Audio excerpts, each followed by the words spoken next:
ஸ்ரீ அவந்தி திருத்தல மாஹாத்மியம் 6ஆம் அத்தியாயம் மண்டை ஓட்டை அகற்றுதல்.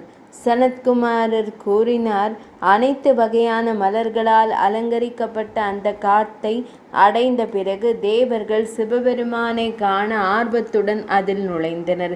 இதோ இதோ இறைவன் இறைவன் இங்கே இருக்கிறார் என்று கூறினர். அந்த அற்புதமான காட்டின் முடிவில் கூட சூரர்கள் மகாதேவரை தேடினர். ஆனால் அவரை காணவில்லை. தேவர்கள் மிகவும் தேடிய இறைவன் அவர்களிடம், உங்களுக்கு நல்வாழ்வு, நீங்கள் விரூபாக்ஷனை காண மாட்டீர்கள், தவம் செய்யாமல் சங்கரரை காண முடியாது என்றார்.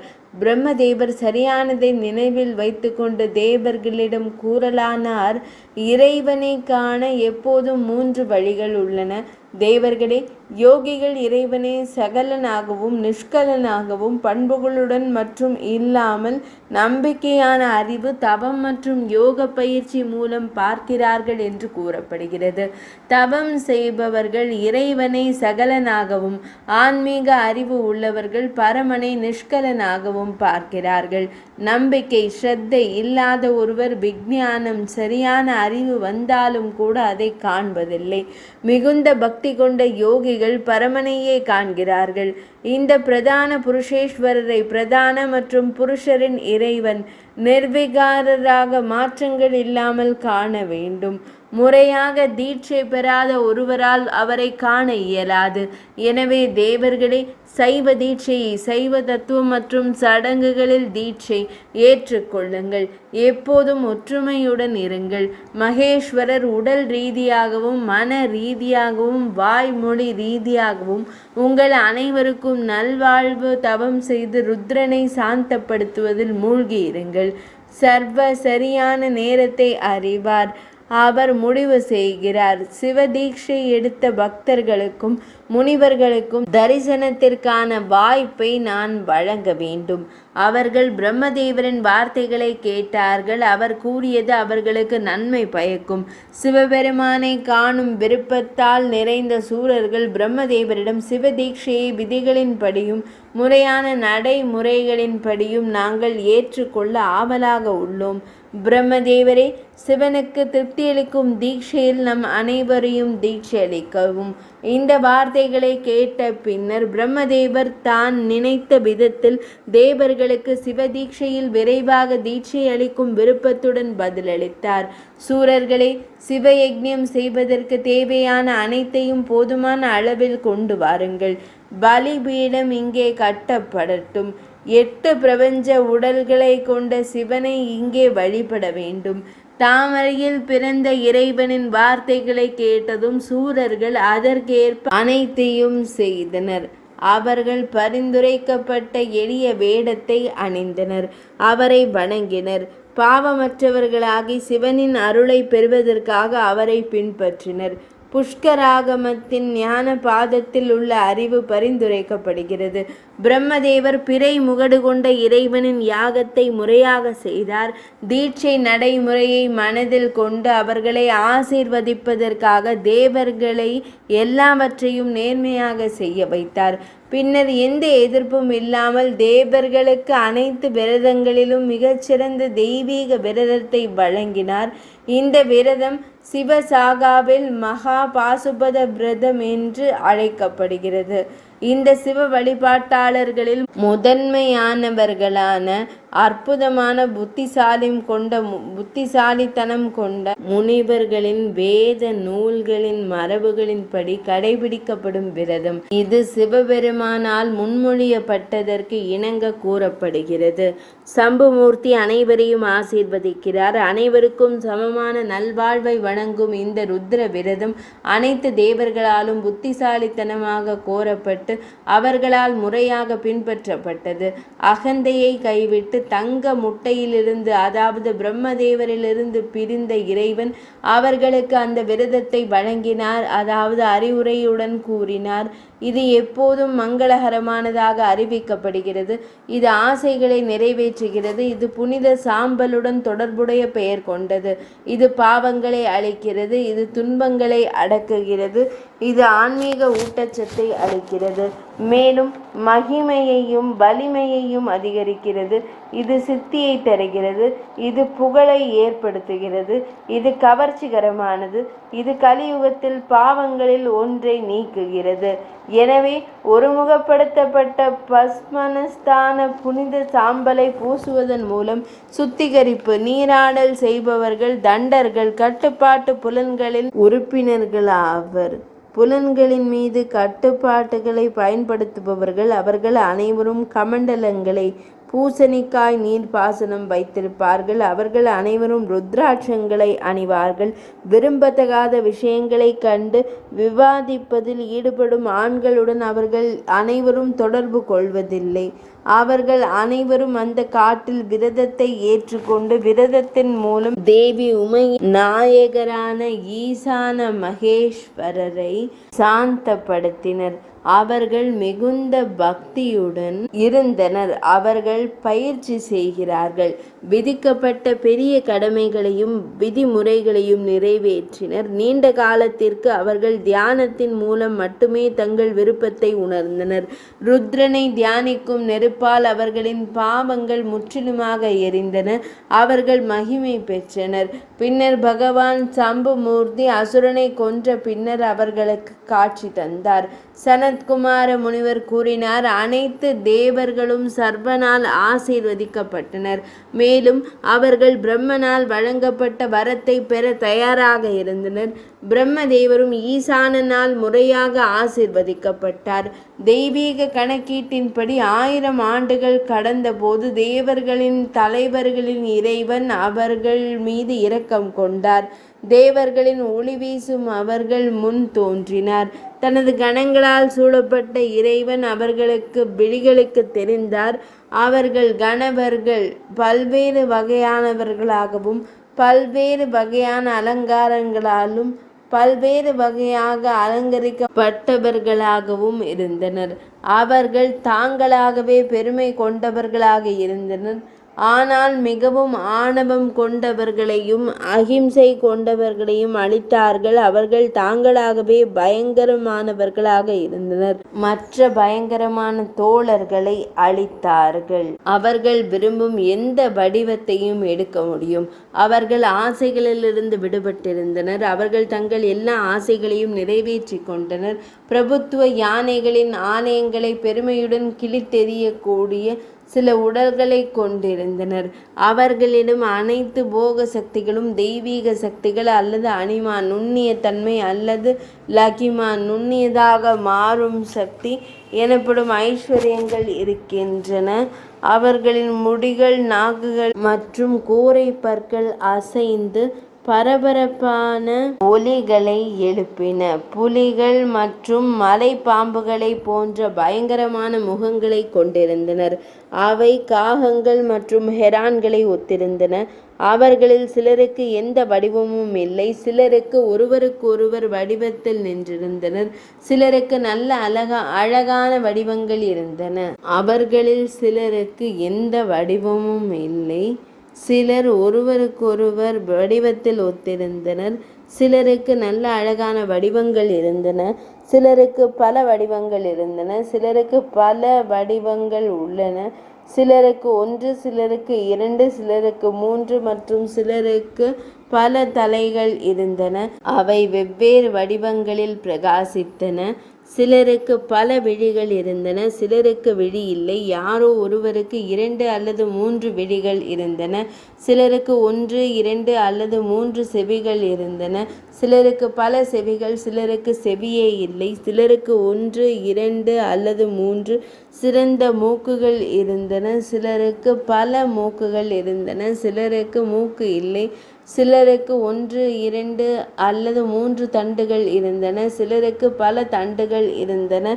சிலருக்கு 3, 2 அல்லது 3 கால்கள் இருந்தன. சிலருக்கு பல கால்கள் இருந்தன. சிலருக்கு கால்களே இல்லை. சிலர் வெண்மையான கருமையாகவும் சிலர் கருமையான வெள்ளை நிறமாகவும் இருந்தனர். சில கருப்பு நிறமாகவும் சில பல வண்ணங்களிலும் இருந்தன. அரவங்கள் அவர்களின் மாலைகளையும் வளையல்களையும் அமைத்தன. சிலருக்கு பாம்பு வடிவத்தில், அதாவது அரவ வடிவத்தில், அரவங்களின் வடிவத்தில் புனித நூல் இருந்தது. அவர்கள் கைகளில் திரிசூலம், வாள், பட்டீசம், கூர்மையான முனைகள் கொண்ட ஈட்டி, முசுண்டி, ஏவுகணைகள், பரிகாக்கள், சக்கரம், ரம்பம், வில், தடி மற்றும் பிற ஆயுதங்கள் போன்ற பல்வேறு ஆயுதங்களை வைத்திருந்தனர். அவர்களின் கரங்களில் கதாயுதங்கள், சுத்தியல்கள், பாறைகள், இரும்பு, தடி மற்றும் பிற ஆயுதங்கள் இருந்தன. அவர்கள் வஜ்ரங்கள், இடிகள், சக்திகள், கத்திகள், ஆசானிகள், ஈட்டிகள் மற்றும் கத்தரிக்கோல் போன்ற ஆயுதங்களை வைத்திருந்தனர். அவர்கள் பம்பா, பேரி, வீணை, பாணவம் மற்றும் தேங்குழல், மிருதங்கங்கள் ஆகியவற்றை வைத்திருந்தனர் மற்றும் பல்வேறு வகையான இசை கருவிகளை அவர்கள் வாசித்தனர். இவ்வாறு பயங்கரமான சாதனைகளில் பயங்கரமான கணங்கள் இருந்தன. சூரியனை கிரகங்கள் சூழ்ந்திருப்பது போல மகாதேவர் வெல்ல முடியாத கணங்களின் பிரபுக்களால் சூழப்பட்டார். வியாசமா முனிவரை பிரம்மதேவரும் மற்ற சொர்க்கவாசிகளும் கண்டு கொண்டிருந்த போது மகாதேவர் தனது சொந்த கணங்களால் சூழப்பட்டு அவர்கள் முன் தோன்றினார். பிரம்மதேவரும் மற்ற தேவர்களும் கணங்களின் தலைவரை முன்னால் கண்டார்கள். அவரது புத்திசாலித்தனத்தால் வியந்து தாக்கப்பட்டு அவர்கள் மனதில் குழப்பமடைந்தனர். எப்படியோ அவர்கள் தைரியத்தை வரவழைத்து கொண்டு இறைவனை முறையாக பார்த்தார்கள். வேதங்கள் 6 அங்கங்களை கொண்டிருப்பதால் அவர்கள் மனதிலும் உடலிலும் மகிழ்ச்சி அடைந்தனர்.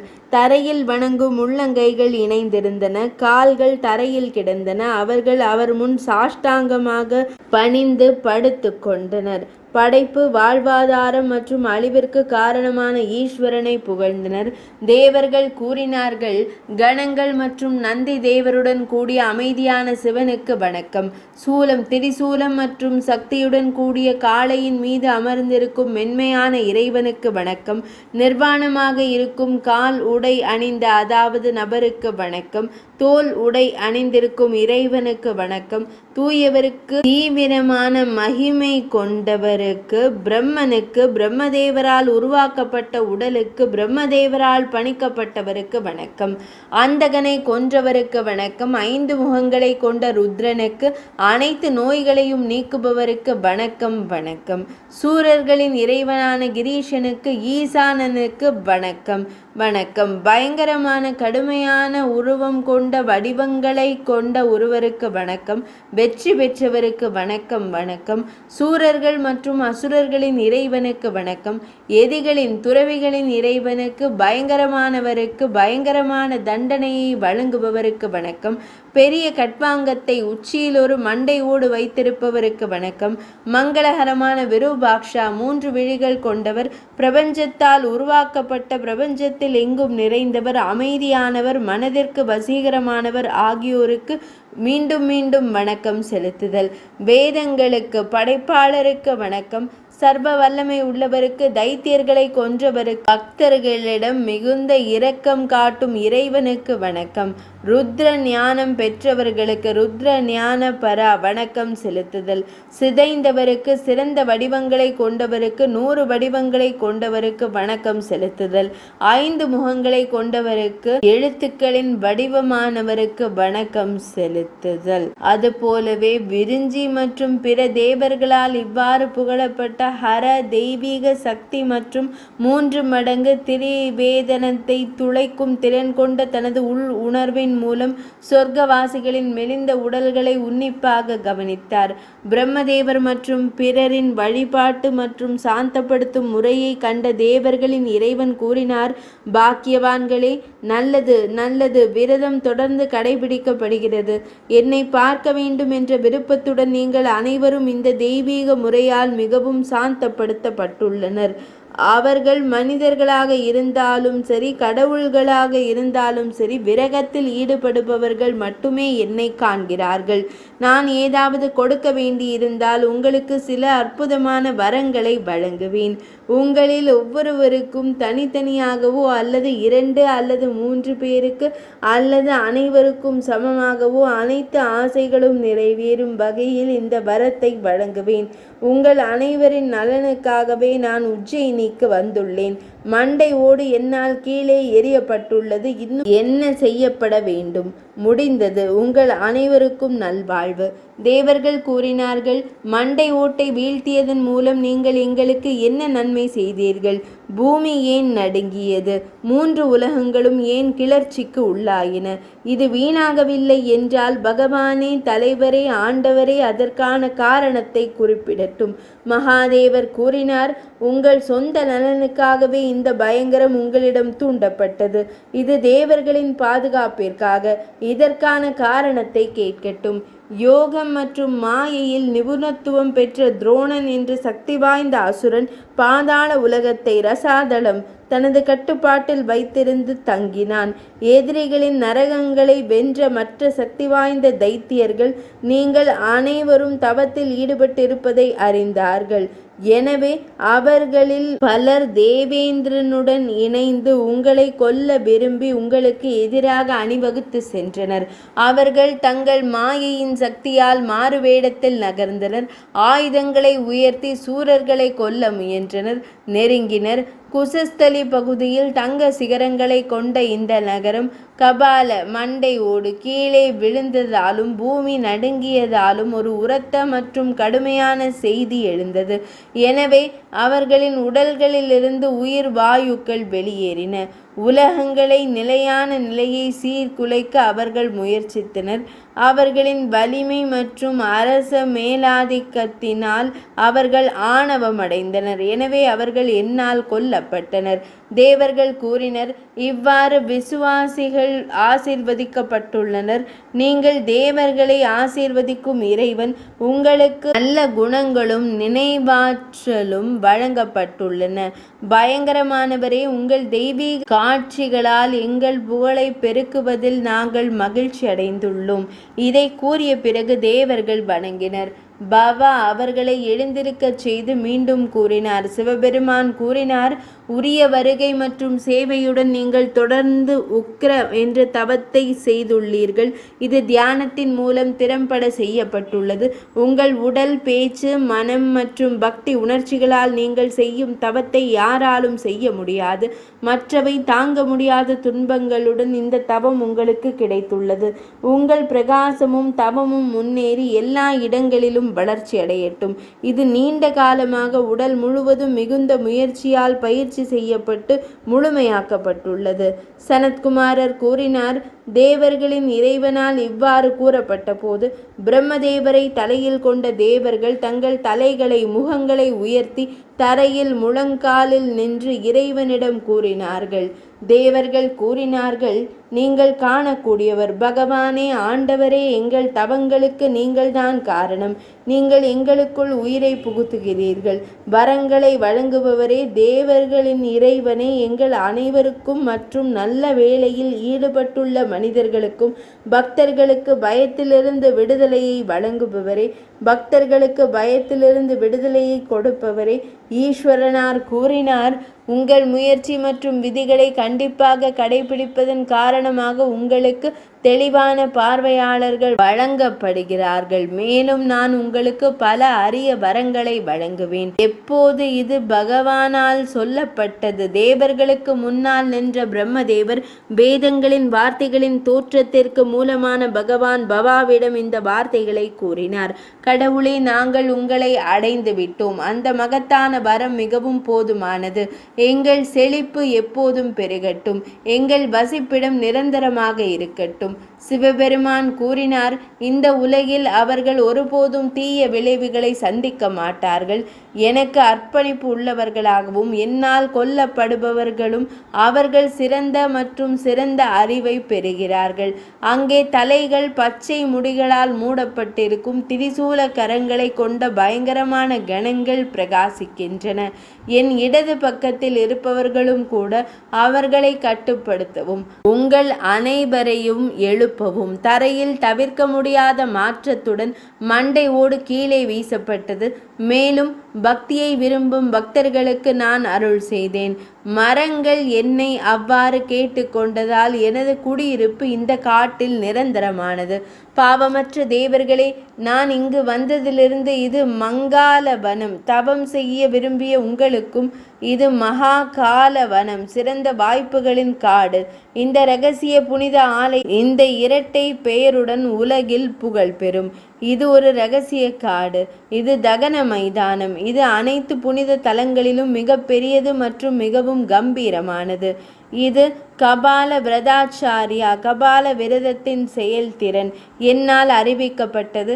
கபால விரதத்தால் அலங்கரிக்கப்பட்ட பக்தர் கபாலத்தில் மண்டை ஓட்டில் உணவை உட்கொள்ள வேண்டும். கபாலம் எப்போதும் கையில் இருக்க வேண்டும். தனது விரதத்தின் போது பெறப்பட்ட தானத்தில் அவர் திருப்தி அடைய வேண்டும். அவர் வெளிப்புறமாக அற்புதமான அம்சங்களை ஏற்றுக்கொண்டு தகன மைதானத்தில் வசிக்க வேண்டும். விரதத்தை நிறைவேற்றுவதில் வெறித்தனமாக மகிழ்ச்சி அடைந்து புத்தியில் மயக்கமடைந்திருக்க வேண்டும். அனைத்து உயிரினங்களின் மத்தியிலும் அவர் மகிழ்ச்சி அடைய வேண்டும். அவர் மகிழ்ச்சி அடைபவர்களையும் அதிருப்தி அடைபவர்களையும் சமமாக வரவேற்க வேண்டும். அவர் அனைத்து அங்கங்களையும் புனித சாம்பலால் அலங்கரிக்க வேண்டும். அவர் அறிவால் நிரம்பியவராக இருக்க வேண்டும். அவர் புலன்களை வெல்ல வேண்டும். அவர் யாருடனும் நெருங்கிய தொடர்பு கொள்ளலாகாது. அவர் களிமண், புனித சாம்பல் மற்றும் தண்ணீரை ஒன்றாக சேகரிக்க வேண்டும். அவர் யோக தொடர்பில் நிரந்தரமாக எங்கும் நிறைந்தவராக புனித மந்திரங்களை மீண்டும் மீண்டும் உச்சரித்து கொண்டே இருக்க வேண்டும். அவர் சிறந்த யோக ஆசனங்களில் தேர்ச்சி பெற வேண்டும். அவர் தனது ஆசிரமத்தை தகுதியான புனித இடத்தில் கட்ட வேண்டும். அவர் தெய்வத்தின் மீது சரியான உச்சரிப்பில் தியானம் செய்ய வேண்டும். இந்த மகா பாசுபத விரதம் அனைத்து உலகங்களையும் கடந்து சிறந்த அறிவுக்கு உகந்தது. முன்பு நானும் கபால விரதத்தை ஏற்றுக்கொண்டு அதை பயிற்சி செய்தேன். கபாலம் அனைத்து இரகசியங்களிலும் மிக பெரியது, புனிதமானது மற்றும் பாவங்களை அழிக்கிறது.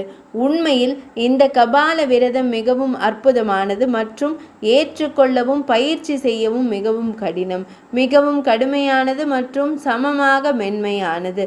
இது பயங்கரத்தை ஏற்படுத்துகிறது. மாயையால் எந்த மனிதனும் இந்த மகாவிரதத்தை வெறுத்தால் அவன் பாவங்களால் ஆட்கொள்ளப்படுவான். நூற்றுக்கணக்கான கோடி பிறப்புகளுக்கு பிறகும் அவர் அந்த பாவத்திலிருந்து விடுபடவில்லை. எனவே யாரும் அதை வெறுக்கவோ மீறவோ கூடாது. அது அழிக்கப்பட்டால், அதாவது மீறப்பட்டால், அது 1 கோடி மக்கள் கொல்லப்பட்டது போன்றது. மேலும் இந்த மகாவிரதத்தை செய்த பிறகு நிலையான நம்பிக்கை கொண்ட ஒருவர் குறைந்தபட்சம் ஒருவரை உணவளித்தால் அவர் வேதங்களை ஓதும் 1 கோடி பிராமணர்களுக்கு உணவளிக்கப்பட்டது போன்றது. கபாலத்தை நிரப்பும் எதிகளுக்கு தானம் செய்பவர் எல்லா பாவங்களிலிருந்தும் விடுபடுவார். அவர் ஒருபோதும் துரதிருஷ்டத்தை சந்திக்க மாட்டார். கபாலத்தில் உணவு உட்கொள்வது மிகவும் சிறந்தது. இது பிராமணர் வேதம் வகுத்த வழி. இது வேதங்களில் தேவர்கள் மற்றும் தானவர்களால் போற்றப்படுகிறது என்று அவர்கள் கூறுகிறார்கள். பூதங்கள் ஆவிகளை கவர்ந்திழுக்கும் கபாலத்தை ஏந்தி பூமியில் அலையும் அந்த பிராமணர்கள் என்னை போலவே பிரம்மதேவரே கபாலத்தை தங்கள் அலங்காரமாக கொண்டு எனது ஜபங்களில் மட்டுமே ஈடுபடும் துணிச்சலான மற்றும் புத்திசாலி மனிதர்கள், உலகில் உள்ள மகா பாசுபதர்கள், ருத்ரர்கள் மற்றவர்களை உலக இருப்பிலிருந்து மீட்பார்கள். அவர்கள் தர்மம் மற்றும் அதர்மத்திற்கு அப்பாற்பட்டவர்கள், அதாவது அற்பமான தார்மீக கருத்துக்களுக்கு அப்பாற்பட்டவர்கள். அவர்கள் செய்ய வேண்டியவை மற்றும் செய்யக்கூடாதவைகளின் பயன்பாட்டிற்கு அப்பாற்பட்டவர்கள். அவர்கள் அறிவு பாதையின் மூலமும் அதில் தங்கள் துவக்கத்தின் மூலமும் உயிரினங்களை மீட்பார்கள். உலகில் காணப்படும் நூற்றுக்கணக்கான மற்றும் கோடி தீர்த்தங்கள் அனைத்தும் தூய விஞ்ஞானத்தின் சரியான அறிவு 16இல் 1 பங்கை கூட பெறவில்லை. பிதாமகரே, நான் எல்லா தேவர்களுக்குள்ளும் மதிக்கப்படுவதற்கும் போற்றப்படுவதற்கும் தகுதியானவன் என்பது போல இந்த பெரிய விரதத்தை எடுக்கும் ஒரு புனிதமான மனிதனும் அனைத்து யோகிகளாலும் வணங்கப்படுவதற்கு தகுதியானவன். சிவனின் இந்த விரதம் அனைத்து உலக பிணைப்புகளிலிருந்தும் விடுதலை பெறுவதற்கு மிகவும் மர்மமான தன்மை கொண்டது. ஏனெனில் இது தெய்வீக புனித சடங்குகள் மூலம் மறுபிறப்பு நிறுத்தப்படுவதற்கு காரணம். இந்த கபால விரதத்தை 1 முறை ஏற்றுக்கொண்ட பிறகு புலன்களை ஆளுமைப்படுத்த முடியாத ஒரு மனிதன் அதை நடுவில் கைவிட்டால் அவன் உடனடியாக யமனின் அடியார்களால் வழிநடத்தப்படும் ரௌரவ நரகத்தில் விழுவான். அதை குறித்து உற்சாகமாக பேசுபவன் ஆனால் அதன்படி செயல்படாதவன், காம மனம் கொண்ட ஒரு காம வெறி பிடித்தவன், அவன் தர்மத்தின் மீது சாதகமானவன் அல்ல. பின்வரும் வகை நபர்களிடம் பேசுபவன் நரகத்திற்கு செல்வான். தனிமையான இடத்தில் உணவு உட்கொள்பவன், உறவினர்களை தவிர்ப்பது, இனிப்பு உணவுகளை மட்டுமே உட்கொள்பவன், அன்பு காட்டுவது போல் நடித்து ஏமாற்றுபவன், துன்மார்க்கர்கள் நிறைந்த ஒரு தீய கிராமத்திலோ அல்லது நகரத்திலோ வசிப்பவன், விவசாயம் மற்றும் வணிக பரிவர்த்தனைகளை மேற்கொள்பவன், ஏனென்றால் அவனின் விரதத்தை கண்டிக்கிறான். நல்ல நடத்தை கொண்ட ஒரு மனிதனை கண்டாலும் இந்த மகா விரதத்தை கடைபிடிக்கும் ஒரு மனிதன் அவரது உடலுடன் உடல் ரீதியான தொடர்பு கொள்ளக்கூடாது. அவரை தொட்டால் அவர் தண்ணீரில் நீராட வேண்டும். இவ்வாறு கபாலத்தை அகற்றுவது தொடர்பான அனைத்தும் அது வைக்கப்பட்டபடியே விவரிக்கப்பட்டுள்ளது. அது அறியாமையால் தானே அழிந்தது. சனத்குமாரர் கூறினார். இதை கூறிய பிறகு பிரம்மதேவரில் தொடங்கி அழியாதவற்றுடன் இணைந்து இறைவன் புனித இடத்தை குடியேற்றினார். நான் அதை உண்மையாக விவரிக்கிறேன். வியாசமா முனிவரே, இந்த மகாபிரதனை முதல் மஷானராக சிறந்த மனிதர்கள் மேற்கோள் காட்டுகிறார்கள். ஹரன் இருப்பது இங்கேதான். பூமியின் இந்த பகுதி ஆசீர்வாதத்திற்காகவே என்பதில் எந்த ஐயமும் இல்லை. இது அனைத்து உயிரினங்களையும் ஆசீர்வதிப்பதற்காகவே. நான் மரணத்துடன் பூமி தங்கத்தாலும் வைரங்களாலும் ஆன சங்கு மற்றும் மேடையாக மாற்றப்பட்டது. அது பல்வேறு வகைகளால் மலர்ந்ததாகவும் நகைகளால் மிகவும் அழகாகவும் மாற்றப்பட்டது. சிறந்த பசுமையான மேய்ச்சல் நிலம் தங்கத்தாலும் வைரங்களாலும் செதுக்கப்பட்டது. 30 அல்லது 40 பானைகள் நிரப்பப்பட்டு மூலைகளில் வைக்கப்பட்டன. அங்கு பல்வேறு வண்ணங்களிலும் சுடர்விடும் தோற்றத்திலும் 4 வாசல்கள் உள்ளன. அங்கு வைக்கப்பட்ட பானைகள் உதய சூரியனைப் போல பிரகாசிக்கின்றன. அங்கு சிறந்த காட்டில் இறைவன் நந்தி தேவருடனும் தேவர்கள் மற்றும் கணங்களின் தலைவர்களுடனும் தன்னை திசை திருப்புகிறார். அவர் காலதண்டம் போன்றவற்றால் சூழப்பட்டுள்ளார். இவை அனைத்தும் கிருதயுகத்தில் நேரடியாக காணப்படுகின்றன. திரேதா யுகத்தில் நீதியுள்ள துறவிகளாகவும் பிரம்மச்சாரி வாழ்க்கை நடத்துபவர்களாகவும் இருப்பவர்கள் மகா காலவனத்தின் சங்கரர், ஹரர், மகேஸ்வரர் எப்போதும் சூலத்தையும் பட்டீசத்தையும் அணிந்த தேவர்களின் இறைவனை காண்கிறார்கள். துவாபரத்தில் வழக்கமாக நீதி உள்ளவர்களாகவும் வேத கல்வியையும் விஞ்ஞானத்தையும் பெற்றவர்களும் பகவானை காண முடியும். கலியுகத்தில் தூய விஞ்ஞானத்தை கொண்டவர்களும் தவத்தில் வளம் பெற்றவர்களும் இறைவனை காண்கிறார்கள். இந்த உண்மை உங்களுக்கு சொல்லப்பட்டுள்ளது. இது உலகிற்கு ஆசீர்வாதங்களை ஏற்படுத்துகிறது. சம்ஹிதா நூல்களில் காணப்படும் வரிசையில் மந்திரங்கள் மூலம் சம்புமூர்த்தியின் பெரிய பாதங்கள் பக்தியுடன் வணங்கும் பிராமணர்கள் இறைவனின் அருகிலேயே இருக்கிறார்கள். அவர்கள் மகா காலரால் ஆசீர்வதிக்கப்படுகிறார்கள். இவ்வுலகில் வாழும் காலத்தில் நல்ல குணங்களின் தொகுப்பை கொண்டவர்களால் போற்றப்பட்ட கதையை படிக்க வேண்டும். அது குறைகளை நீக்குகிறது. அவர் அற்புதமான அறிவு திறன் கொண்டவராக இருப்பார். மன ஒருமைப்பாட்டுடன் இதை கேட்பவர் அழியாதவர்களால் போற்றப்படும் ஹரா நகரத்திற்கு செல்கிறார். 6ஆம் அத்தியாயம் இனிதே நிறைவடைந்தது.